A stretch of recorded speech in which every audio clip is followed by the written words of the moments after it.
Hello guys, my name is Parag Pal and welcome you all in my new video. And as you know that this video is really very helpful for you all. So with respect to all this video, I'm going to teach you today the continuous slab. Okay, by with the help of the IS code method for a hall section shown in figure. Okay, the reinforcement detailing, also the limit state of method over there. Okay, and take the here the loading what we are going to take is a live load for slab. Okay, it's 2.5 kilonewton per meter square, and M20 grade of concrete we are going to use. Okay, and Fe415 grade. So these things we are going to use in for a continuous slab. Now whatever you are seeing over here, it is a reinforced continuous slab which is given to all. 3.5 3.5 span given to us. There is a 1 2 3 4 5 span. Okay, 230 thickness wall is over there. On that this slab is supported. Also both side 230 wall is to be there, and the longer length is 8 okay, and this is the another length which is a 3.5. if you multiply 5 you get the total length. So right now the loading, what in this video I'm going to discuss with you all what exactly to solve the continuous slab by the limit state of method and IS code method. Okay, so first of all, in the numerical the live load is given to you all. Okay, which is 2.5 kilonewton per meter square, and the Fe415 grade also given to you. So first of all, you have to determine the center to center distance. Whatever the distance is determined, center to center distance you have to determine it first. Okay, so it is really very simple how to determine the center to center distance. First of all, clear span, that means what is your clear span is, that means 3.5 is your clear span, that means 3500 plus 230, this is what 230. Okay, so you have to half of the 230, that means only this distance, this one, and another distance, this one. So if you add both the distance you get the 230. That means clear span plus width of one thickness of one wall only. Okay, so you get 230. So you get the clear distance is first of all you have to clear distance, you have to determine 3500, and this clear span is 3500 minus of 2300, so you get this clear span also. Okay, we have to determine the clear span because here you can see that this column, okay, this column we have to determine only this to this distance. Okay, so this we get a 3 clear span also. Okay, so we got the clear span as a 3270. Okay, what we did, we had to determine the clear span only. What exactly the clear span? The total distance here, the 3500 is distance from this point to,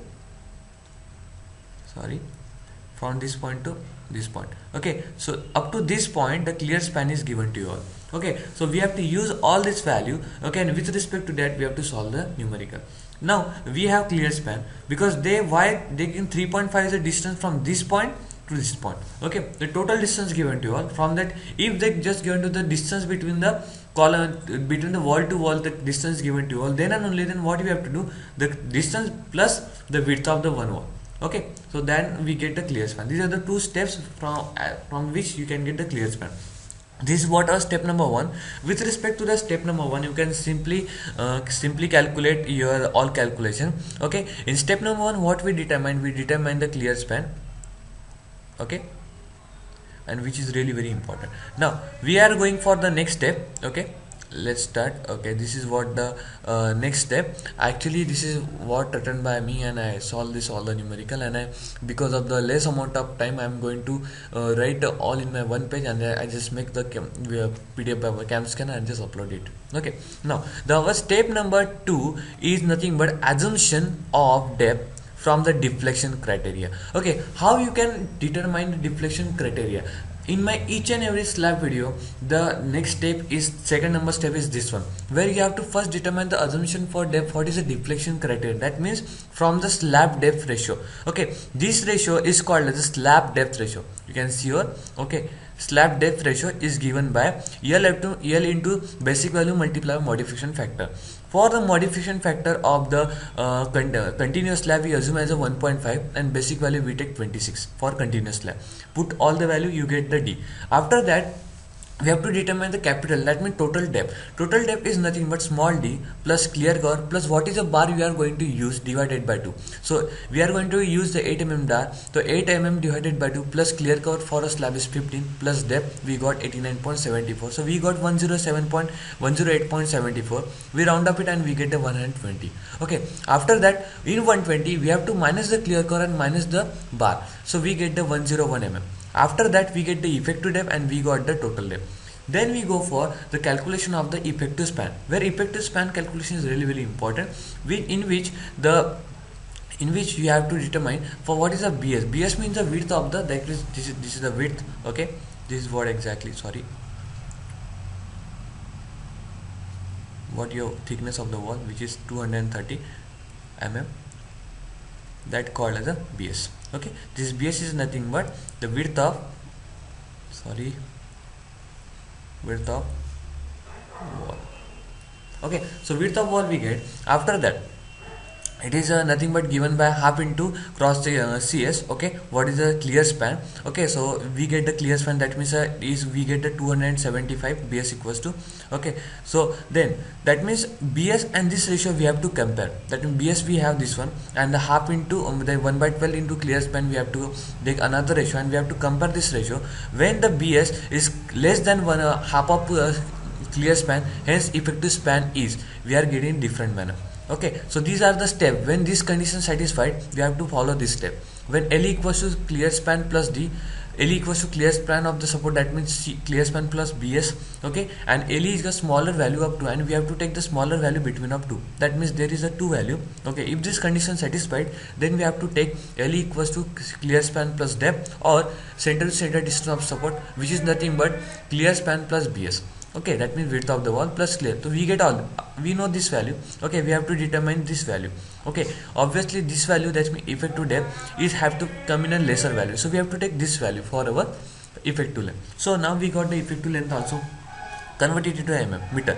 Okay, after the conversion into mm, we go for a determination of the factor load. This is from in my each video of the slab, I follow same process. I am not going to change any sort of the process. First of all, determination of the modification depth. Okay, then assumption for the depth. Okay, after that I determine the this effective length. After determination of the effective length, I go for the load calculation. Now from here we can determine the bending moment, we get the factor load. Okay, then we determine the depth, that is mu limiting equals to m equals to mu limit, we are going to equate. Then we check for a minimum depth. Okay, then we check for the shear. All these things I come in this video.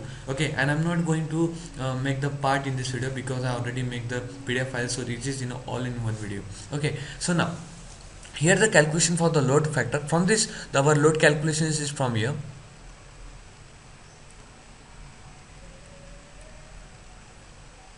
Okay, load calculation from where first you have to determine the working factored load. Factored load is very simple. What is the self weight of this? It is B, D and gamma. Gamma is a density for a concrete 25 density we are going to use.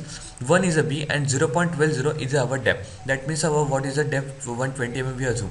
Okay, so we got 3 kN per meter. This was self weight. Then floor finish 0.5 is given to us. Okay, so 0.5 kN per meter square. Adding this both value we get 3.5. Then multiply by the 1.5 to make the load as a factored load, we get a 5.25. Now the factored load we get as a 5.25. After the factored load here, we are going to factor the live load. Okay, what is the live load we have is 2.2. Here we factored only dead load, not the overall load. Okay, so what in the continuous slab, we are just first calculate the factor the dead load, then factor the live load. Okay, so factor live load is nothing but 2.5 is given to us. Multiply by 2.5 to 1.5, we get 3.75. So now we have the live load.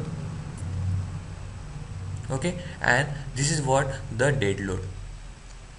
So both are factored. Okay, this is also factor and this also factor. After that we get this value, which is factor the dead load, factor the live load. Then we go for the factored bending moment calculation. Okay, where the mu, why we determine the mu? Because when our mu, when we equate with mu limiting, okay, then our mu is 0.138, that means along with our still you use 0.1 FCK BD square. Okay, so where from this we can determine this D value.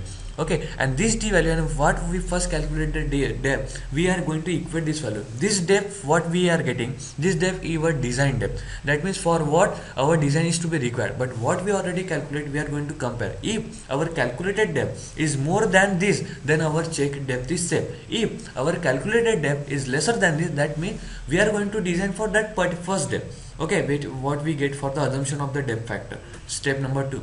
Okay, and here what we get the d, it is required depth. That means for this the depth is, that design is required. So if this d is lesser than that one, so it is our design depth is safe. If it is not, that means this d is greater than this one, then our design is fail.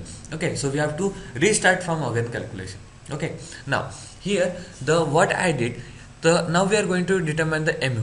Okay, so here what the bending moment come like this. The self weight, the in continuous slab, at this support, at support center, bending moment is coming in such a manner. So I draw this all the parameter. Okay, in same span. Okay, in continuous span, the same in such a way that the bending moment is coming. So now we have to determine each and every one. That means the middle bending moment, that is mu1.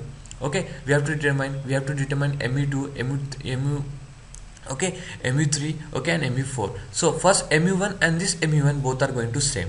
Okay, then mu2, okay, this is what all the value or mu2,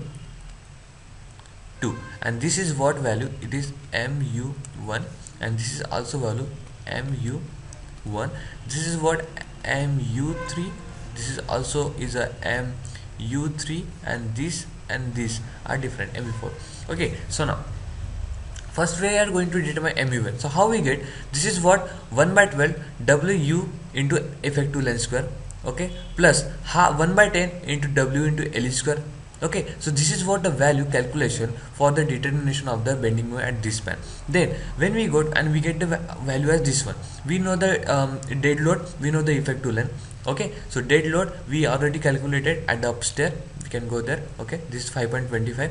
okay, and the 1 by 12 is factor for the this formula comes. Okay, then wd into effective length we have, just put it the value, you get the answer. After that in mu2, that means the middle span, what we get the value is the formula is 1 by 16 w into L square plus 1 by 12 into w into L square. Okay, just put the also value. Okay, but remember one thing, that when you calculate for a dead load, it is dead load 1.12 w into L, and when you go for live load, it is 1.10 for a span which is at the starting. Okay, the intermediate span is taken all the value for a w is 1 by 16 w, and the live load is 1 by 12 w into L square. Okay, similarly we get the value. After that, when we go to determine at support next to the end, that means mu3. Okay, we already determined that is mu1. For this mu1 the value is different, for mu1 the value is different. Okay, for this it is given by, for this mu1, okay, because it is near middle at the end support, and why this is, it is near middle of the end support, that's why we take it at this value. And for mu2, okay, that means for mu2 we taken as near middle of the interior span, so that way intermediate span is taken at this value. Then we go for a calculation of mu3. How the mu3 is defined as the at the support next to the end of the support. Okay, so it is taken as minus 1 by 10. Why minus? Because it is the hogging. Okay, 1 by 10, hogging, 1 by 10 minus w into L square minus 1 upon 9. This is the formula. You have to just take it out the formula, put it the answer, you get the answer. Okay, then after that you have to mu4 similarly manner, because at the bottom side the bending moment comes at the downward side, so that's why we take as a minus sign. Okay, the formula is to be there. It is really very simple, and you get the total mu. Okay, after getting this mu, you have to take maximum value of the mu. Why I take the maximum value? Because the maximum deflection is to be there. For that you have to go into design. Okay, what is the maximum value you design for that? Similarly, the lesser value is already get designed. So okay, so this is what exactly the term was there. So we are going to take the maximum value is 10.69 into 10 to the power 6. Okay, here the 10.69 is the maximum value. So we are going to take this value. After that, so we are going to check for the bending moment depth of the bending moment criteria, where the mu we take for the larger value from the both. Okay, and mu limiting. We compare both the value, we get the D. Okay, we assume as 62.13, this value we got, and we already calculated the first step number 2, we got a 101, hence it is our greater than this one. Okay, so hence it is okay, that means it is safe. If this condition is not satisfied, if this condition is such a manner, then it is not safe. Okay, but in this case the depth, the our design depth is lesser than our required depth, that means design depth, so it is okay. After that we are going to provide the 101 effective depth we have. So if you add the clear cover, so it is getting 120. After that we got the depth right now. Then we go for the design of the main steel. In the main steel, you know the formula, okay, but in this manner you have to design the steel for a different, that means AST for one section, okay, AST for second section, AST for third section, in such a manner. So AST for one section, that means for first span. Okay, so it is given by this formula. Only what you have to change, you have to just use the movement what you get, that means what you get mu and mu for this. Okay, so AST1 required for this one, that means AST1. Okay, this also AST1. This is for the AST2. Okay, AST2, AST2. This is what AST3. Okay, AST3, and this is what AST4 and AST4. So we are going to just solve this. So for AST1, the bending moment only change. Okay, in each and every value only bending moment change. You can see here for AST2 mu2 change. Okay, B and D is also same. So mu3 and mu24. Just what you have to do, you have to just place the value. Okay, sorry. Okay, what you have to do is just place all the value. Only just change this value. This value changes. Here the mu changes. Here the m2 changes, and according to that you got the steel. Okay, now after getting the changes, you have to determine first that the check for a minimum. This the steel you got by the formula, by the using the bending moment. After that you have to check for the minimum steel what is required. So minimum steel according to IS 456 you got, okay, 0.12% of B into D. Just place this value and check it out. If this value is lesser than your this value, then it is your steel is okay. Similarly in this manner also, it is AST minimum is your this value is greater than your required the calculated value, then hence it is okay. In each and every steel you have to just check it, and if it is hence okay, then no problem. Okay, now you got all the AST. Okay, after getting the AST you have to determine the distribution steel, and we are going to provide 6 mm diameter for the of Fe250 steel for a distribution steel. So the distribution steel according to IS 456, okay, it is given as 0.15% of B into D. So it is, you have to 190 you got, okay, 180 you got. Okay, then according to it you have to place spacing. The spacing formula according to IS 456 also. I want to make a video on the IS 456, all the spacing, all this value also. Okay, according to it you can simply calculate the each and every value. Okay, so just put it down. This formula is very familiar with all, because if you watch my one-way slab and two-way slab video, then you can simply understand. Okay, it is not so much of that hard. Okay, so you got, just put it all the value. For distribution steel it is 5D, for a main steel it is 3D, and it is 300 mm. Okay, the changes is here, the value, the formula is same, only the for this if it is main steel, so this value going to change for 3D, 3 into D depth, and this is 300. If it is distribution steel, so it is 5 into D, and this is 450 mm. So you have to take the least value. Least value is 150. So now we are going to provide 6 mm diameter Fe415 grade of steel at 150 mm center to center distance. Okay, now our next step is check for the shear. Check for shear, that means you have to determine first V, then you have to determine tau V. Okay, V and tau V determination is really very simple. First what you have to do, you have to just write down this formula. 0.6 WD into load, dead load multiplied by effective length plus 0.6 into live load multiplied by, that means factored live load, factored dead load multiplied by effective length plus 0.6 multiplied by factored dead load into effective length. Put the value. Similarly tau V you have to determine, where V upon B into D, you get the value as a 18 Newton, and remember this relation you have to satisfy. If this relation is satisfied, then your shear is okay. If it is not satisfied, then you have to change some calculation. Okay, so now what you have to do, this value, that means this tau V is always a 0.28. So this our tau is always greater than, less than this 0.28. If this condition satisfied, then safe in shear. Okay, now we'll go for a check for a deflection. Check for deflection, first you have to determine the modification factor. In step number 1 we take the modification factor, we are assuming there, but here we have to determine modification factor. Here also the percentage of steel we have to determine. For a percentage of steel, the formula is given to only 100 AST upon B into 2D. You have to just put all the value, you get the answer. Then you have to determine Fs. Okay, then after Fs you have to determine modification factor.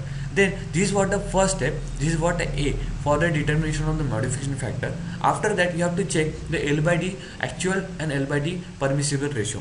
If the L by D actual ratio is greater than L by D permissible ratio, then yes, then your design is not safe. If the L by D ratio is less than, that means this ratio is happen, okay, L by D ratio is lesser than an L by D permissible, then your design in the is safe in a modification. That means your modification factor is okay. Okay, after that you go for the check for a development length. The formula, this formula is listed in IS 456. I think for IS 456 I have to make one video. From that you can get the all details value. Okay, so L by D is equals to 0.87 F5 5 upon tau into 4 of BD. So you get all, you have all the value, you just put it out there. Then you got M1, you have to determine V view, LD and this value. Since the L by D ratio is not greater than or equals to this value, then and only then you are the depth of length. What is L by D ratio? L by D ratio is nothing but the depth, that means the length which we are used in a column in such a manner. Okay, here all your steel is provided. Okay, now assume this is your slab. Okay, what the, okay, in such a manner the steel is provided. What the depth coming outside, that depth is called as the development length. Okay, so this length, so here the depth, this length we are calculate. Okay, after that the arrangement of steel we have to determine. Okay, an arrangement of steel, the development, for the development length we also determine the spacing, what exactly the spacing we are going to provide, because we got the length as over there which is nothing but 371 and it is the value of the 560. Okay, then we are going to define the spacing. This spacing is for the main steel, as I told you, for a main steel. Okay, as I told you, 3D and 300 for a main steel. Okay, during the calculation of the distribution steel spacing, and the formula is same.